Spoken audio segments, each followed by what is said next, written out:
What if the most powerful anti-aging device you could possibly own isn't a treadmill or, some expensive biohacking supplement, Yeah. but it's actually just a piece of furniture sitting in a living room, maybe gathering a little dust, just waiting for you to sit down? Yeah, because usually when we think about staying sharp and vital as we get older, Yeah. there is this incredibly heavy expectation of sweat and Oh, sacrifice. 100%. You picture forcing yourself through grueling cross-training routines or doing those incredibly frustrating brain training puzzles on your phone until your vision literally blurs. Yeah, the whole framing of aging is often presented as this relentless, exhausting battle against the clock. Society basically tells us it's a war of attrition, right? Right, and our only job is to try and slow down an inevitable decline through sheer willpower. Exactly. Well, today we are flipping that narrative completely upside down. Welcome to the deep dive. We are jumping into a fascinating source document today called 88 Keys to a Healthier Brain. It's such a great read. It really is. And our mission for this deep dive is to figure out why neurologists, cognitive scientists, and gerontologists are all independently pointing at the exact same activity for a healthy, aging brain and body. And that activity is playing the piano. Playing the piano. Okay, let's unpack this because the piano is incredibly unique compared to almost, any other leisure activity you could pick up. It really is. The consensus across these different medical fields is just incredibly robust right now. And the science we're looking at today really strips away the romanticism of music. Right. We aren't talking about the abstract beauty of art here. We are looking under the hood at the hard biological structural mechanics of what literally happens to human tissue and neural networks when you press those keys. And it demands engagement from nearly every region of your brain all at once.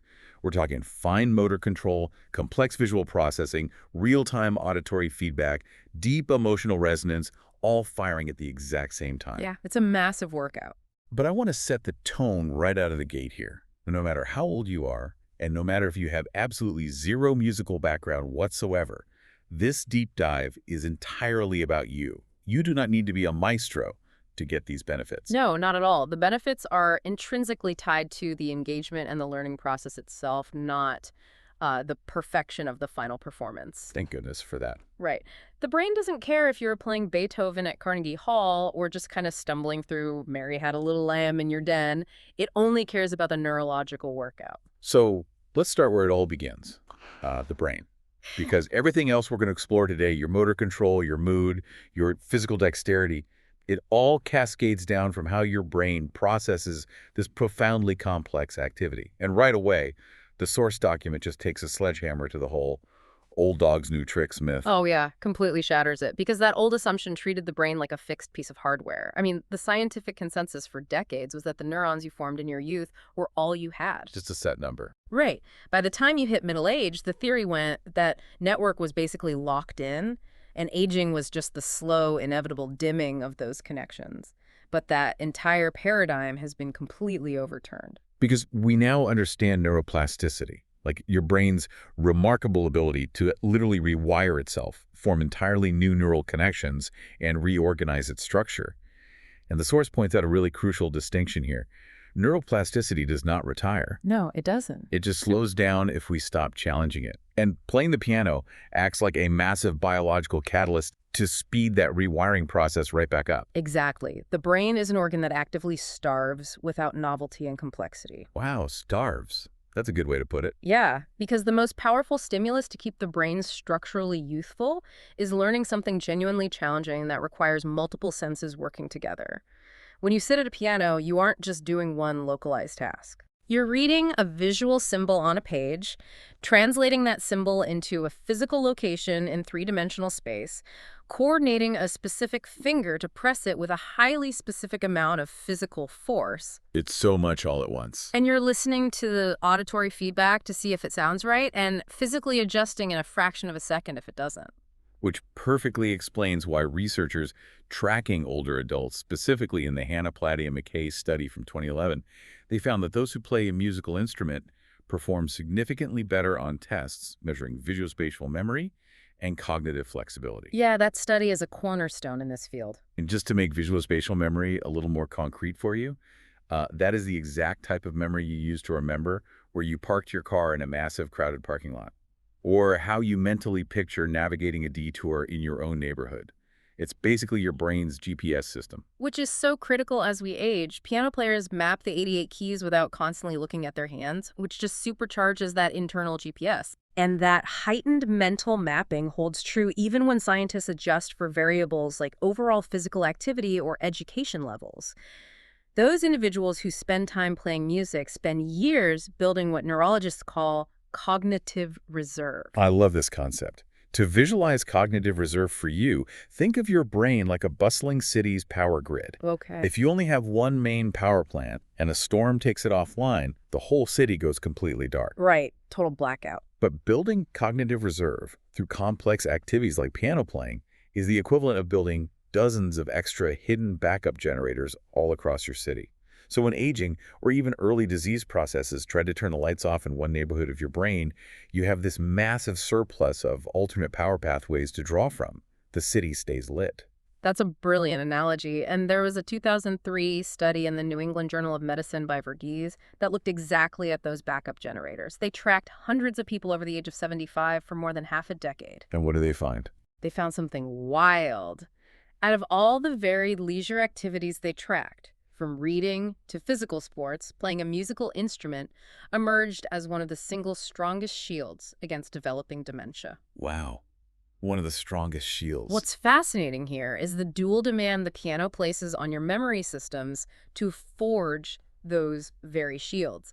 Specifically, it forces a simultaneous workout of both your working memory and your procedural memory. Okay, so break those down for us. Okay. Working memory is like the short-term scratch pad. Exactly. Mhm. Working memory is essentially your brain's active scratch pad. When you play a piece of music, you are often looking at a note on the page, calculating the fingering pattern for it, all while your hands are actually physically executing the note that came just before it. Oh, man. So you're living in two different time frames. 3, really. You're holding the immediate past, the complex present, and the anticipated future in your conscious mind all at the exact same moment. It is cognitive juggling. That is intense. Right. Then, running perfectly parallel to that is procedural memory.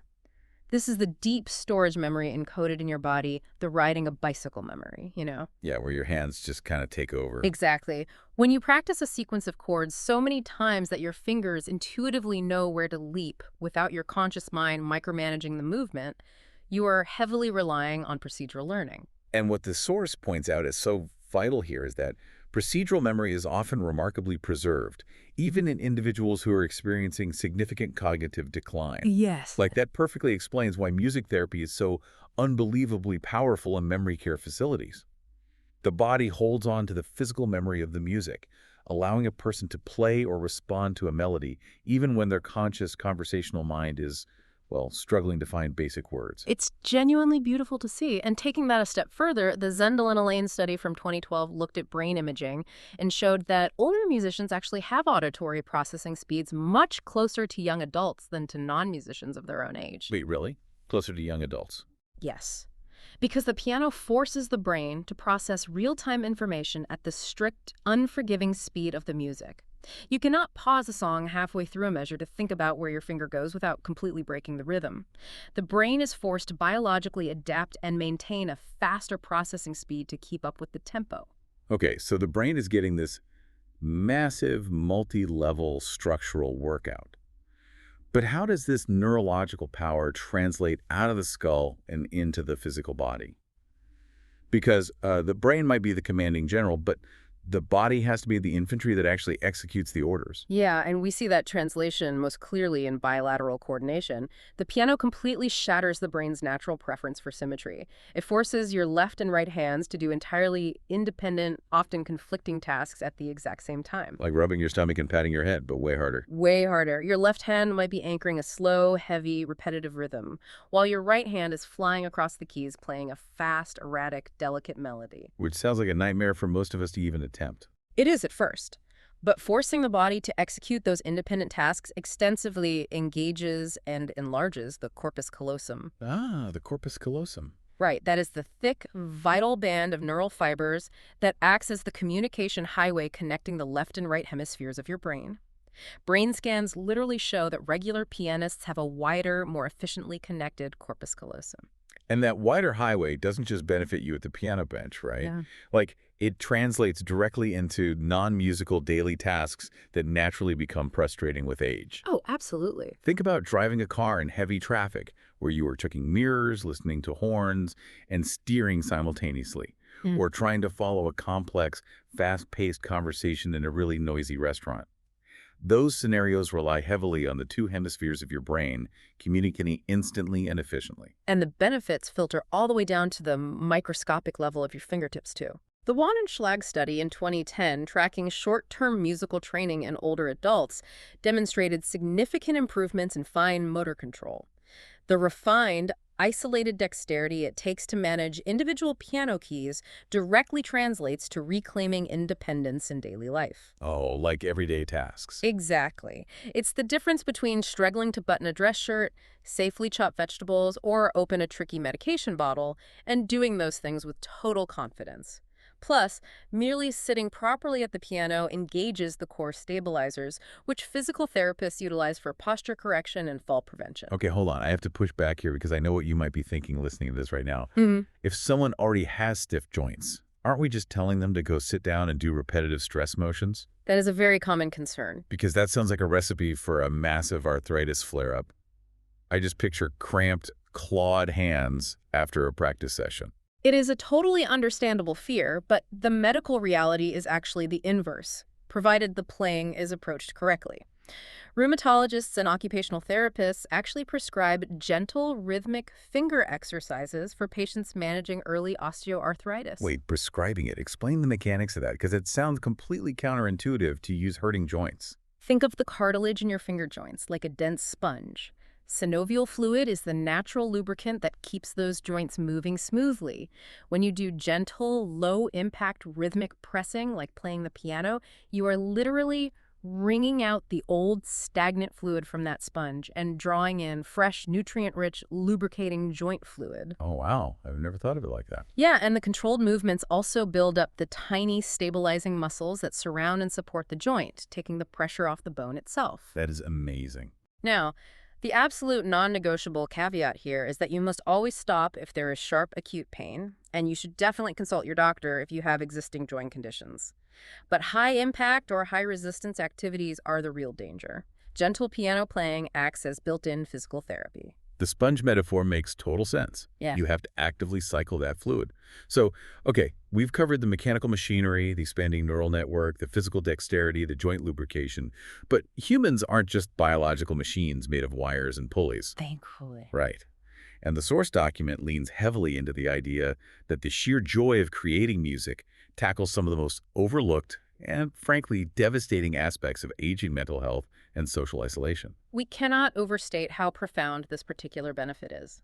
Depression and anxiety are substantially undertreated in older populations. They're often just dismissed as a normal part of getting older. But active music making is one of the most powerful, entirely natural, mood-regulating interventions that exists. Yeah, the document outlines the neurochemical shift that happens. The act of playing releases dopamine, which is your brain's primary reward and pleasure chemical, alongside endorphins. Simultaneously, it actively suppresses the production of cortisol, the primary stress hormone.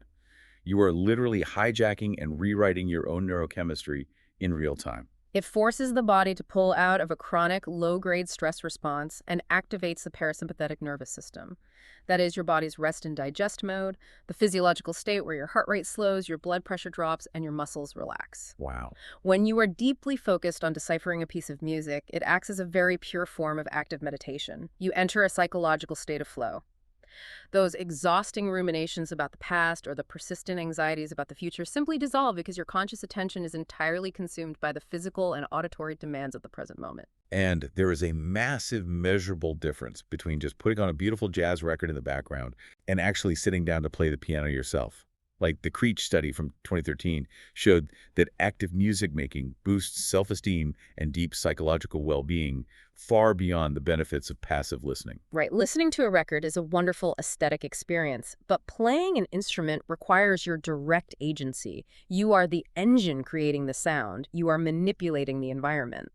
And that act of creation, of seeing a direct result from your physical effort, is intrinsically therapeutic. It aggressively combats what the source document refers to as the erosion of self-efficacy. That's a great term for it. It really is. Think about the transition into retirement. Hmm. For decades, your map of the world is huge. You have a complex professional identity, you're raising a family, you have physical pursuits. But as we age, sometimes the borders of that map start to aggressively shrink. Yeah, they do. You might stop driving at night. You retire from your career. The physical territory and the mental territory you feel confident navigating gets smaller and smaller. It's a slow erosion of the fundamental belief that you can still conquer new, difficult things. If we connect this to the bigger picture, self-efficacy, the deep-seated, unshakable belief that you remain capable of learning, adapting, and succeeding at novel tasks, is consistently identified as one of the strongest overall predictors of a long, healthy life. And the piano is a tactical tool to push those shrinking borders back out. Every single time you master a new chord progression, or finally get your left and right hands to cooperate on a tricky rhythm, you are proving to yourself with hard evidence that your map can still expand. You are reclaiming lost territory in your own mind. I love that. And the expansion of that territory often extends outward to other people too. Because the social dimension of aging is a public health crisis, the World Health Organization has explicitly published data showing that chronic loneliness carries the equivalent negative health impact of smoking 15 cigarettes every single day. That statistic should stop everyone in their tracks. 15 cigarettes a day worth of biological damage simply from being isolated. It's terrifying. The physical toll of loneliness on the cardiovascular and immune systems is devastating. And the piano creates natural, organic, social bridges, whether it involves playing a simple duet with a grandchild, joining a community adult learning class, interacting with a teacher, or just, recording a short video of your progress to share with family online. Music is a universal social language that demands connection. Okay, so if you are listening to this, the why is probably feeling pretty undeniable right now. The biological and psychological science is rock solid, but I bet you are heavily intimidated by the how. Oh, almost certainly. Like, how does an adult actually start this process without getting completely overwhelmed and frustrated? You look at a piece of traditional sheet music and it looks like an advanced calculus exam written in a dead language. That visual intimidation is the single most common barrier to entry. But the literature insists on one foundational truth before you even touch a key. It is never too late to begin. In fact, older adults bring a distinct, highly valuable advantage to the instrument that children lack, which is emotional maturity. A 10-year-old might memorize the mechanical finger movements quickly, but an older adult brings a lifetime of heartbreak, joy, grief, and experience to the music. That emotional depth makes their interpretation and playing far more expressive and resonant. But practically speaking, how should you structure the practice? Because we established earlier that the grinding, exhausting battle mindset is counterproductive. Yes, you do not need, and frankly should not attempt, to practice for 2 hours a day. Marathon sessions lead to physical tension and mental burnout. The neurological secret here is that the brain actually consolidates the new neural pathways and learning during the periods of rest between practice sessions. Oh, so the rest is just as important as the practice. Exactly. Therefore, highly focused, 15 to 30-minute short sessions are vastly superior to one grueling 90-minute marathon. You sit down, warm up gently to get that synovial fluid moving, and critically, you monitor your body for tension. If you feel your shoulders creeping up toward your ears or your jaw clenching, you stop, take a breath, drop your shoulders, and reset. Consistency is the actual magic lever here. 3 to 4 short sessions a week. Think of it exactly like physical exercise. Going outside and running a random, painful 5 miles once a month won't really improve your cardiovascular health, but a gentle, intentional 20-minute daily walk will completely transform your life. This raises an important question, though. Even if we keep the practice sessions short and consistent, how do we make the actual act of learning accessible for an adult who maybe tried piano at age 10, stared at the sheet music, felt completely stupid, and quit? Right. Here's where it gets really interesting. Because the source document points out a liberating truth. The barrier to entry for adults was almost never a lack of inherent musical talent. The barrier was incredibly bad interface design. I mean, look at the structure of traditional notation. It is effectively a 500-year-old coding language designed over centuries by hyper-specialists for other specialists. Exactly. Think about the cognitive overload we place on a beginner. You look at a tiny black dot on 5 lines. You have to remember a mnemonic device like every good boy does fine just to figure out its alphabetical name. Right. Then you have to translate that letter to a specific physical white or black key out of 88 options. Then you have to look at the key signature to see if there's a hidden rule changing that note to a sharp or flat. Then you have to do actual mathematical fractions to figure out how many beats to hold it for. It's exhausting just hearing it. You're asking an adult to do spatial mapping, algebraic fractions, and physical execution all at once.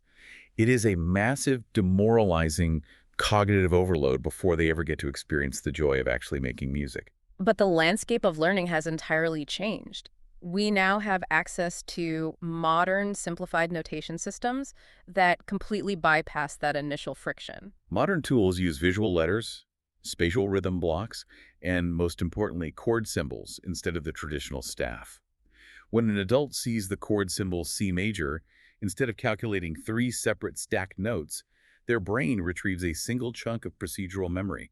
They just grab a familiar physical shape with their hand. Yeah, and these tools let an adult sit down and play a recognizable, emotionally satisfying song in a matter of weeks, rather than grinding through years of technical exercises. It removes the interface friction so you can get straight to the neuroplasticity and the joy. Because bypassing that frustration is vital. All of the incredible physical and cognitive benefits we've explored today, the thickening of the corpus callosum, the building of the cognitive reserve, the dopamine release, those biological mechanisms rely entirely on the joyful, engaged pursuit of the instrument. Exactly. If you are sitting there stressed out, angry, and frustrated by 500-year-old notation, your cortisol spikes, and you are fighting against the very benefits you were trying to achieve.